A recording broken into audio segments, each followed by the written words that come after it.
Hi, so to start off with introductions, my name's Joshua Clements. This is the weekly review for the month or the week of September 5th to 11th. I hope to get better as I do these. I've actually taken you up on your offer to do the video review rather than the text due to the fact that I do suffer from dyslexia and dyscalculia, and I can be a lot more articulate when I speak.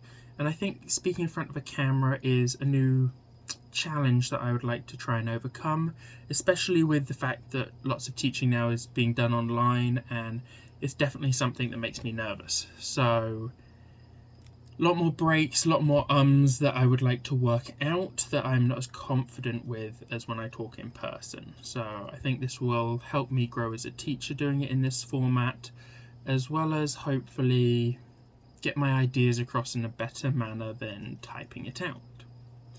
So, to start off with, what were my takeaways from the video? I actually wrote a list of things and I'm going to go through them with you. So, the biggest thing for me was something that was brought up at the very beginning, the importance of cultural context. As somebody who grew up in the UK until I was 13, I went through the schooling system there, the public schooling system, the Church of England, slightly different from the Catholic system here, but with a few similarities. I was very unaware, and I'm going to use this broadly, of the colonies.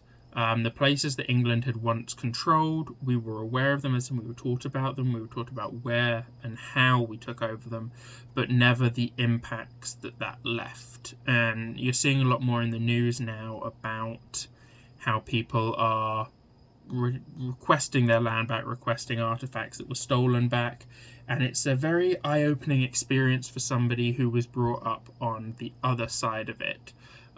It's actually quite shameful at times, because you're like, how could my ancestors do this? And how did they think this was right? How did anybody think this was right?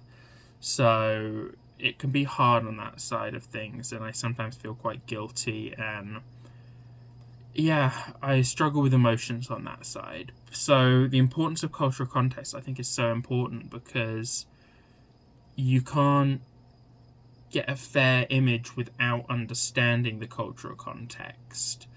I was taught one side of cultural context, but that led to a very warped view. And now that I'm seeing a new side of the cultural context, especially coming to Lakehead, it's very eye-opening. Additionally, even growing up, or the bit of time I spent growing up in southern Ontario, it was very different from what I've learned while I've been up here at university.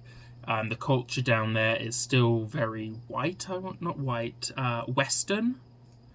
I apologise for anything that I say, but it's very Western. And so coming up here and learning the more indigenous culture and how they respect the land and work with the land versus let's throw a city up and build around that is very interesting and has been a very large eye-opener.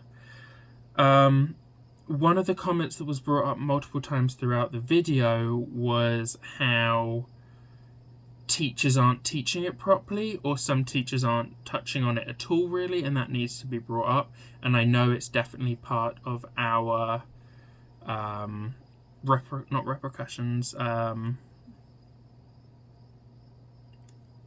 fixing what we broke. I cannot come up with the correct word off the top of my head right now, but I think one of the biggest issues is the fear of teaching it wrong, or the fear and shame of teaching it. Again, like I say, I've struggled with the shame of it, but I would rather be very open and honest about that with my students, and them not have to try and work through that shame in a safe place together. And I think that's why many teachers avoid it, is they've already done so much damage, so if they continue to teach it wrong, will we do more damage? And I think the best way, in the video talked on this, and I've done this because I learned it in first year, is to bring in elders. Don't teach something you don't understand, but reach out to the community that does and show that you are putting in the effort to better yourselves, better the future, better the lives of your students. The hard thing for this can be in Southern Ontario. My school board only had one Indigenous leader in the school board, whereas it seems here there are lots of resource people in every school. So my question is, and this was brought up in my first year, but I'm still not certain about this and I want to reach out to somebody, so I'm asking here, is a YouTube video enough? So if I pull up a video with an elder discussing a topic, is that an appropriate way to bring an elder in? I know there's lots of protocols, I want to say, about how you invite elders in. I know about giving the tobacco, but I don't know enough about that. But if I find a general video that talks about it, is that lazy? Is that just using it? Or should I be reaching out to an elder and seeing if they can video call in? Is it a good substitute? Is it a good stepping stone to that, to introduce the students before I bring in an elder? I've got lots of questions about that I want to answer throughout the course, and I hope to learn throughout the course. I think teachers need to understand what the treaties are. I've talked about them a few times with a few people, but I've never actually gone into depth with them. I don't understand them. So what are they? How were they created? So how am I supposed to teach something that I don't fully understand myself? Especially when it comes to something that can cause so much harm. I could teach an English concept wrong, and another teacher would prove me wrong in future years, and my students would just think, oh, Mr. Clements messed up, he got that wrong.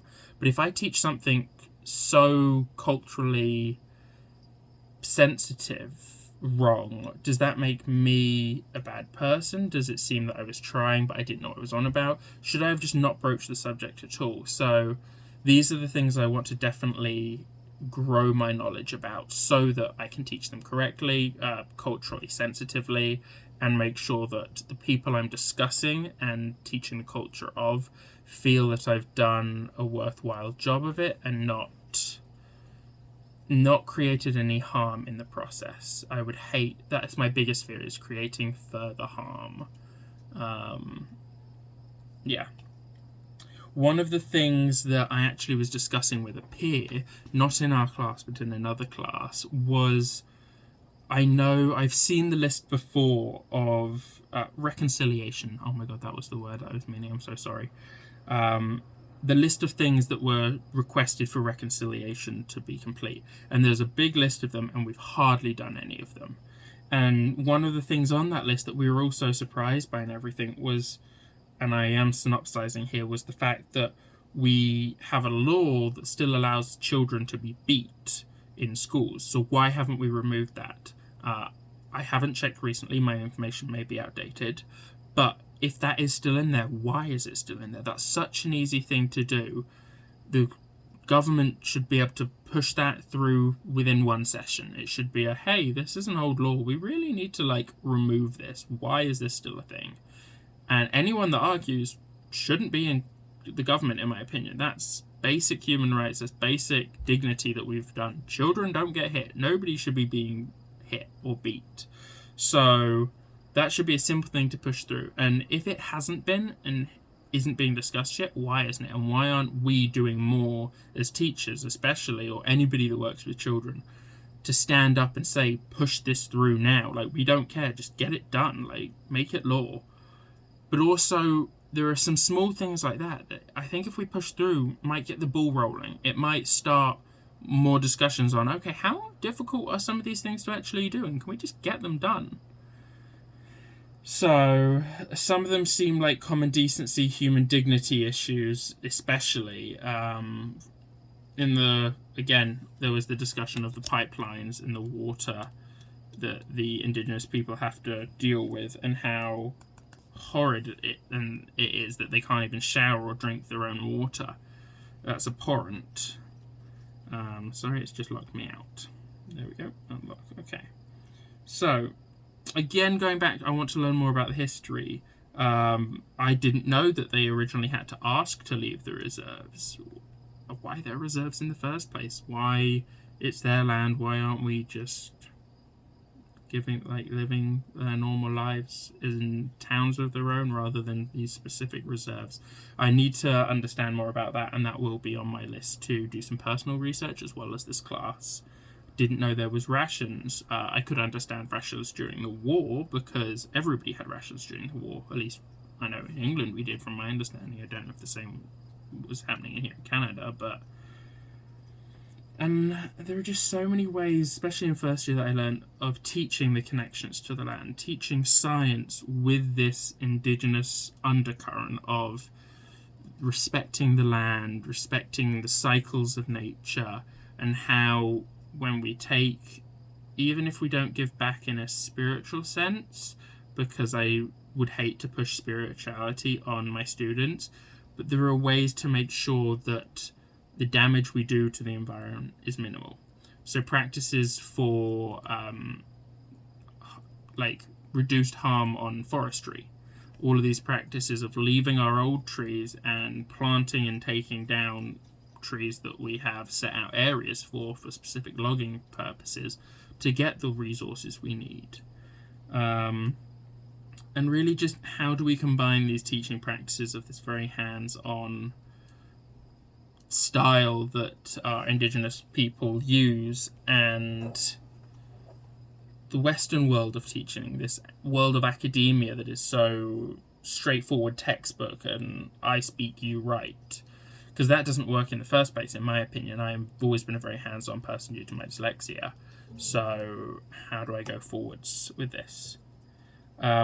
This has definitely been probably a lot longer than 1 page, maybe 2, but I hope you don't mind.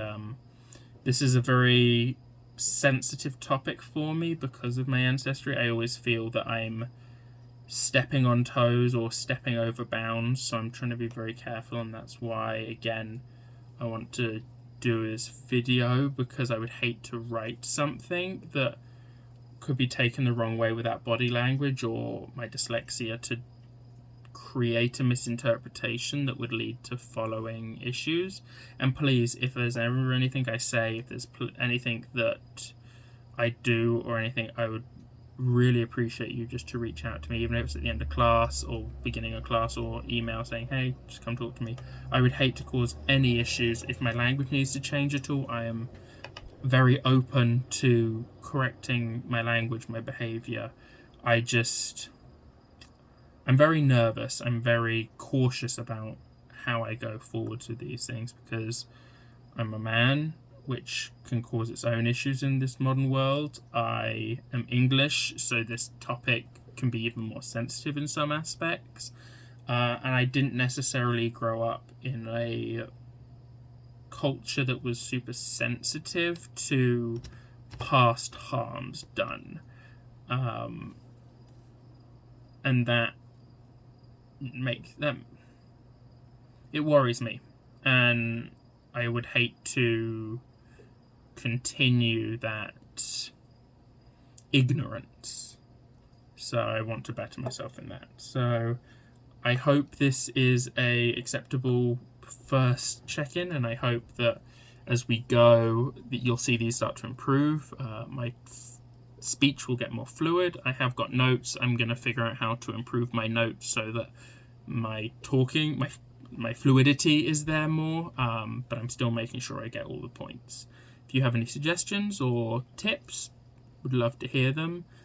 If this isn't acceptable, please let me know and I will rewrite a 1-page paper for you. Yeah, thank you very much.